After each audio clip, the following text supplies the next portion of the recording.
Hi everyone, it's Darlene. Welcome back for another card video.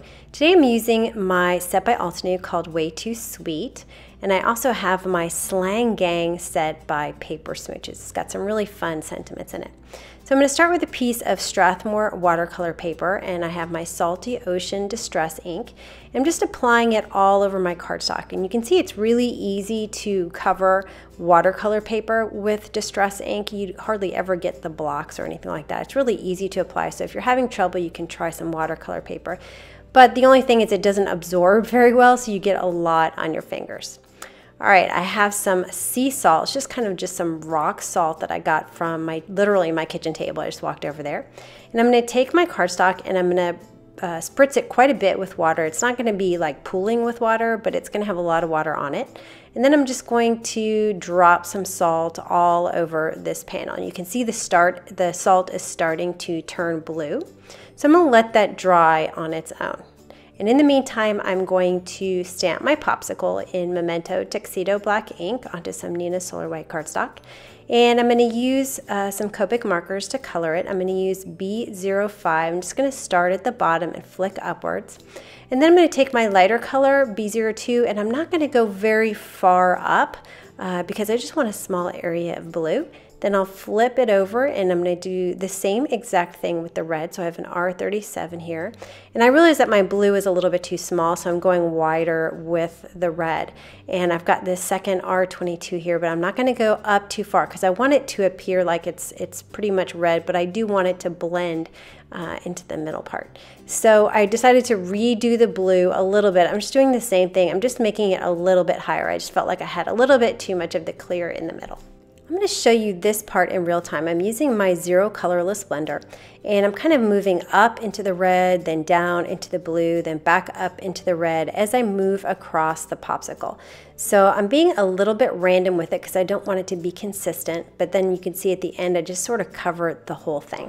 And then for the popsicle stick, I'm just going to use two colors for this small area, an E35 just along the left edge, and then blend the rest of it with the E31. And then I'm going to cut this out with a scissor. And now my panel has dried. I'm going to take the salt off. So I'm just kind of rubbing it with my fingers. It's pretty easy to get off, but it does leave a little bit of residual salt sort of stuck into your cardstock, which is fine because it looks a little crystallized that way. So I think it's actually really cool.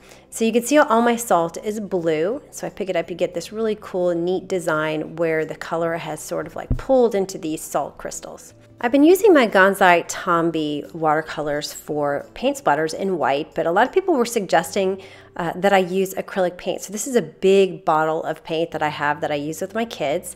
And you need just a tiny, tiny little bit. So I'm just gonna pull off the edge here and have my brush and a jar of water. And you can see it's pretty thick on my craft mat, which means I'm gonna get some small drops. And as I drop them, you can see they're teeny tiny. So I'm gonna grab a little bit more water and then mix it with some of that paint. You can see I pulled maybe 1/8 of what I had dropped onto the sheet, so you really don't need very much. And now I'm getting a little bit more water because the more water you have, the bigger your drops will be. So it's kind of a balance because also the more water you put, the more diluted the color is going to be, so not as opaque when it hits the cardstock.